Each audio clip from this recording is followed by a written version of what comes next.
Top 10 के sponsor है Adnan water tank, safe and healthy water storage solution, Ballaguda, Hyderabad. अस्सलाम वालेकुम नाज़रीन, मैं हूं आसिम खान और आप देख रहे हैं BBN चैनल। आइए देखते हैं आज की टॉप 10 न्यूज़।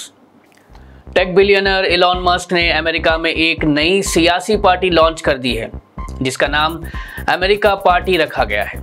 इलॉन मस्क ने प्लेटफॉर्म X पर यह ऐलान करते हुए कहा कि इस पार्टी का मकसद है आपकी आज़ादी वापस लाना।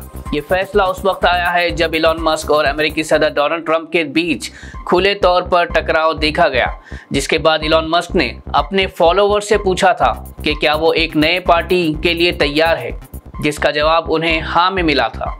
इस पर पॉलिटिकल एक्सपर्ट्स का कहना है कि इस नई पार्टी को बैलेट एक्सेस, फंडिंग और इंफ्रास्ट्रक्चर जैसे कई चैलेंजेस का सामना करना होगा, लेकिन मस्क के पास फॉलोअर्स का एक बड़ा बेस है जो इस नए पॉलिटिकल मूव को मोमेंटम दे सकता है। इजराइल ने हमास के साथ इनडायरेक्ट सीज फायर टॉक्स के लिए एक डेलीगेशन कतर के दोहा भेजने का फैसला किया है। ये बातचीत एक 60 दिन के सीज फायर और होस्टेजेस रिलीज फ्रेमवर्क पर फोकस है, जिसमें जिंदा रखे गए इजरायली होस्टेजेस, मारे गए इजरायली लोगों के बॉडीज और फलस्तीनी प्रिजनर्स का एक्सचेंज शामिल है। हमास ने अमेरिका और खतरी मीडिएटर्स के जरिए इस टॉक्स में कुछ शर्तें भी रखी है, जिसमें Israeli military withdrawal, war and guarantees और तुर्की के तरफ से ह्यूमैनिटेरियन ओवरसाइट शामिल है। इन शर्तों को इजराइल ने अनएक्सेप्टेबल कहते हुए कहा कि ये शर्तें डील को मुश्किल बना सकती है।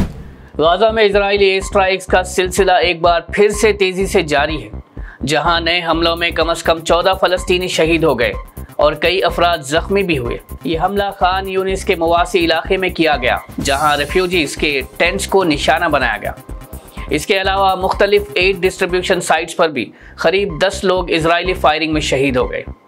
गाजा ह्यूमैनिटेरियन फाउंडेशन के मुताबिक एड डिस्ट्रीब्यूशन पॉइंट पर एक ग्रेनेड हमले में 2 अमेरिकी एड वर्कर्स भी जख्मी हुए हैं।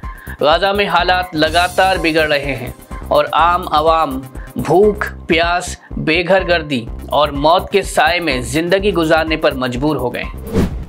ईरान के supreme leader Ayatollah Ali Khamenei ने आशूरा के मौके पर अपनी पहली पब्लिक अपीयरेंस दी है, जो ईरान और इजराइल जंग के बाद उनका सबसे पहला ज़हूर है। 86 साला खामनेई इमाम खोमेनी मॉस्क में आशूरा मजलिस में शामिल हुए, लेकिन उन्होंने किसी तरह का खिताब नहीं दिया। वॉर के दौरान उनकी गैब मौजूदगी ने कई सवालात उठाए थे, लेकिन अब उनका पब्लिक में दिखाई देना एक सिंबॉलिक पॉलिटिकल मैसेज के तौर पर देखा जा रहा है। खामनेई इससे पहले सिर्फ वीडियो मैसेजेस के जरिए नजर आए थे, लेकिन अब उनका लाइव दिखाई देना एक स्ट्रॉन्ग कमबैक सिग्नल माना जा रहा है। हिजबुल्लाह के नए चीफ कायम नासिम ने आशूरा के दिन बैरूत में एक टेलीवाइज्ड स्पीच के जरिए इजराइल को साफ पैगाम दिया है कि उनकी तंजीम किसी धमकी के सामने हथियार नहीं डालेगी। उन्होंने कहा कि जब तक इजराइल अपनी एग्रेशन नहीं रोकता, हिजबुल्लाह के फाइटर्स अपने हथियार अपने पास रखेंगे और मुकम्मल रेजिस्टेंस जारी रहेगी। इंटरनेशनल प्रेशर के बावजूद हिजबुल्लाह ने स्टेट कंट्रोल के झैल आने से इनकार कर दिया है। ये स्पीच न सिर्फ एक सियासी दावा था, बल्कि एक मिलिट्री वार्निंग भी थी, जिसका असर पूरे रीजन के स्ट्रैटेजिक डायनामिक्स पर पड़ सकता है। जमीयत उलमाए हिंद के मौलाना अरशद मदनी ने दिल्ली हाई कोर्ट में एक PIL दाखिल की है, जिसमें फिल्म द उदयपुर फाइल्स की रिलीज और उसके central board of film certification पर सवाल उठाए गए हैं। ये फिल्म 2022 में हुई कन्हैया लाल हत्याकांड पर मबनी है और 11 जुलाई को रिलीज होने वाली है। पिटीशन में कहा गया है कि फिल्म के ट्रेलर में ऐसे डायलॉग्स और सीन्स हैं जो कम्युनल टेंशन्स को दोबारा भड़का सकते हैं, जिसमें ज्ञानवापी मस्जिद और नुपुर शर्मा के भी बयान का भी जिक्र है।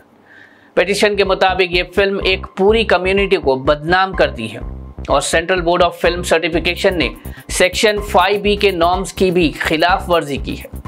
मौलाना अरशद मदनी ने डिमांड की है कि इस फिल्म की सर्टिफिकेशन रद्द की जाए और उसकी पब्लिक एग्जीबिशन पर फौरन रोक लगाई जाए। वज़ीर आला रेवंत रेड्डी ने एक स्टेट लेवल पॉक्सो कॉन्फ्रेंस के दौरान चाइल्ड सेक्सुअल अब्यूज़ के मुकदमात पर ज़ीरो टॉलरेंस का पैगाम दिया है। उन्होंने कहा कि ऐसे जुर्म करने वालों के लिए किसी भी तरह की माफ़ी या छूट नहीं होगी, खासकर जब ये क्राइम्स सोशल मीडिया प्लेटफॉर्म्स के ज़रिए हो रहे हैं। वज़ीर आला ने बताया कि तेलंगाना में 29 भरोसा सेंटर का कायम किया गया है, जहां पर police, medical aid, legal support और काउंसलिंग एक ही जगह पर मिलती है। उन्होंने जुडिशरी, पुलिस और सिविल सोसाइटी से मिलकर काम करने की अपील की ताकि बच्चों को हर मोड़ पर तहफ़्फ़ुज़ मिल सके। तेलंगाना सरकार ने कमर्शियल एस्टेब्लिशमेंट्स के लिए काम के नए रूल्स नाफिज किए हैं, जिनके तहत अब रोज़ाना 10 घंटे तक काम की इजाज़त दी गई है, लेकिन पूरे हफ्ते का काम जुमला 48 घंटे से ज़्यादा नहीं होगा। इस नए नोटिफिकेशन के मुताबिक जो एम्प्लॉयज़ अपनी मैक्सिमम ड्यूटी लिमिट से ज़्यादा काम कर रहे हैं, उन्हें उस एक्स्ट्रा काम के लिए वेजेस फराहम किए जाना चाहिए।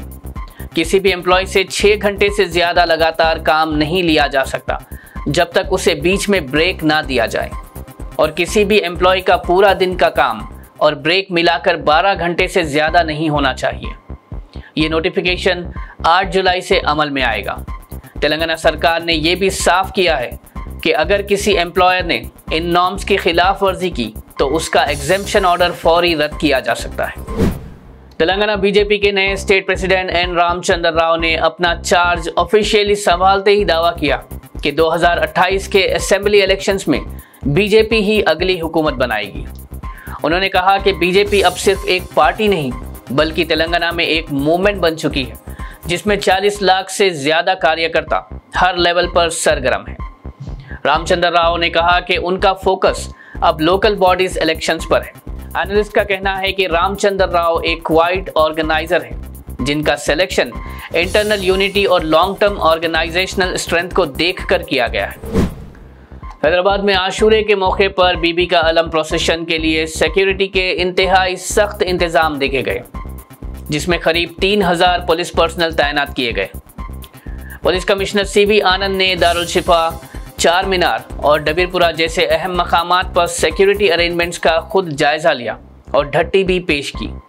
प्रोसेशन के दौरान crowd management, traffic diversion, CCTV surveillance और पेट्रोलिंग को इंश्योर करने के लिए मल्टीपल DCPs और जोनल ऑफिसर्स को ड्यूटी पर लगाया गया। CV आनंद ने कहा कि हैदराबाद पुलिस पूरे अज़्म के साथ इंश्योर करेगी कि ये पुरसुकून और डिसिप्लिन भरा प्रोसेशन हो। इसके अलावा ट्रैफिक पुलिस ने भी लोगों से अपील की है कि वो अननेसेसरी सफ़र से गुरेज करें और रूट चेंजेस का ख्याल रखें। नाज़रीन, ये थी आज की टॉप 10 न्यूज़। देखते रहिए BBN चैनल। मुझे दीजिए इजाज़त। अल्लाह हाफिज। क्या यार, आज फिर से लेट? अब तो लेट जाए। शर्म से देखो पानी पानी। बस यार, रोज की तरह वही कहानी। एक तो काम की परेशानी, ऊपर से जब भी देखो एक कहानी।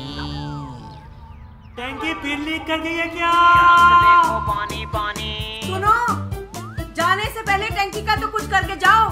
जब भी देखो एक कहानी। बस इतनी सी बात। ओ मेरे यार, ये रोज रोज की परेशानी से अपना जान छुड़ा और एक ही दफा लिया अदनान डीलक्स का वाटर टैंक। फिर देख कैसे तेरी जिंदगी में सुकून आता है। जी हाँ, सिर्फ अदनान डीलक्स वाटर टैंक दे पानी के मामले में पूरा सुकून, क्योंकि इसका 4 लेयर प्रोटेक्शन रखे इसे हर तरह की जरासीम से सेफ और मौसमी हिसाब से बिल्कुल हेल्दी, ताकि आपका पानी रहे बिल्कुल सेफ एंड हेल्दी।